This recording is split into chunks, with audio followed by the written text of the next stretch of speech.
आप तीसरी बार नहीं देखिए, अगर अपने सब्जेक्ट पे कमांड है तो मेरे अकॉर्डिंग पहले में ही निकल जाना चाहिए, क्योंकि जिस तरह से आज का पेपर हुआ है 2 पेपर के अकॉर्डिंग इस बार का पेपर काफ़ी इजी था।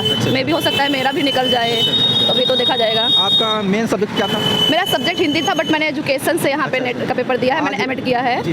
नमस्कार दोस्तों, हम इस समय नेट एग्ज़ाम सेंटर पर हैं। यहाँ पर कैंडिडेट अभी तुरंत एग्ज़ाम देकर निकल के आ रहे हैं, तो उनसे बात करेंगे और जानेंगे कि पेपर कैसा गया। साथ ही में ये भी जानेंगे क्या तकनीकी रहनी चाहिए नेट क्वालिफाई करने के लिए, और साथ ही में किस तरीके से कौन सा सब्जेक्ट कितना पढ़ना चाहिए, कितना, ये सब कुछ जानने वाले हैं हमारे साथ। एक मैडम, आपका शुभ नाम क्या है? श्वेता मिश्रा नाम है मेरा।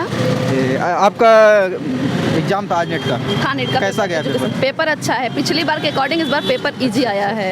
कितना अटेम्प्ट हो चुका है नेट आपका? मैंने ये मेरा थर्ड अटेम्प्ट था। इसके पहले नेट वगैरह 2 अटेम्प्ट दे चुकी है? जी। तो किस वे में, जैसे अभी नए कैंडिडेट जो स्नातक वगैरह कर रहे हैं, उन्होंने नेट वगैरह करना होगा, तो किस तरीके से पढ़ाई वगैरह करें, क्योंकि आप तीसरी बार? नहीं देखिए, अगर अपने सब्जेक्ट पे कमांड है तो मेरे अकॉर्डिंग पहले में ही निकल जाना चाहिए, क्योंकि जिस तरह से आज का पेपर हुआ है 2 पेपर के अकॉर्डिंग इस बार का पेपर काफ़ी इजी था।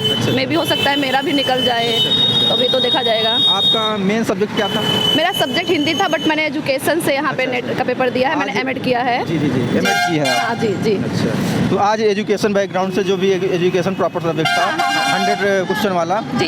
तो वो कैंडिडेट आज एग्जाम देने आए थे? जी बिल्कुल, हाँ एजुकेशन। तो जैसे एजुकेशन के बारे में, जैसे हम लोगों को, मान लो हम लोग जैसे नहीं दे रहे हैं, जो लोग नहीं दे रहे हैं, उनको एजुकेशन के बारे में पूरा एजुकेशन पता रहता है। तो एजुकेशन जो सब्जेक्ट से आप नेट दे रहे हैं एग्जाम, इसमें क्या क्या पढ़ना पड़ता है? देखिए, इसमें सबसे ज़्यादा तो आप अपने एक साइकोलॉजी पढ़िए। हाँ, साइकोलॉजी पढ़ने से आपका पूरा एजुकेशन वेब आपका आ जाता है उसमें, ठीक है। और एक सब्जेक्ट का होता है, तो उसमें भी आपका एजुकेशन ही रहेगा। तो आप अपने एजुकेशन सब्जेक्ट और साइकोलॉजी पे विशेष ध्यान देंगे तो मे भी क्लियर हो जाएगा नेट, ठीक है। जैसे मान लीजिए हिंदी सब्जेक्ट से अगर नेट दे रहे हैं, तो हिंदी उसमें पढ़ना रहता है, लेकिन एजुकेशन में क्या पढ़ना रहता है? प्रॉपर कोई सब्जेक्ट साइकोलॉजी पढ़ना होता है। किस तरीके से, मतलब बच्चों को पढ़ाना है, मनोविज्ञान पढ़ना है, किस तरीके से बच्चों के साथ ट्रीट करना है, अधिगम होता है, कैसे समावेशी शिक्षा दी जाती है, कैसे लर्निंग वाला पढ़ाया जाता है। तो आप मनोविज्ञान पढ़ोगे तो आपका एजुकेशन अच्छा। अब हिंदी के बच्चे हैं तो हिंदी सब्जेक्ट तो तैयार करें, लेकिन फिर भी उन्हें मनोविज्ञान पढ़ना ही पड़ेगा।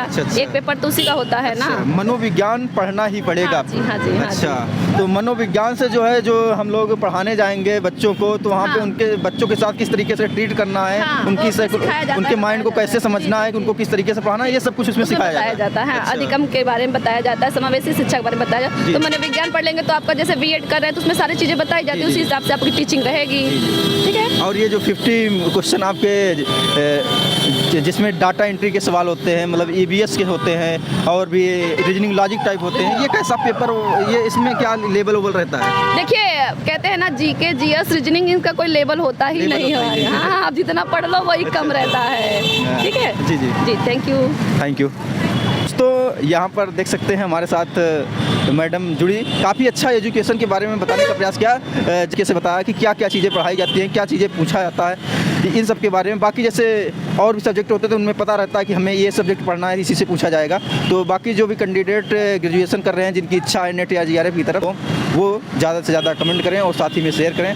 अगर चैनल पर पहली बार विजिट किए हैं तो चैनल को सब्सक्राइब भी कर लीजिएगा। जय हिंद दोस्तों।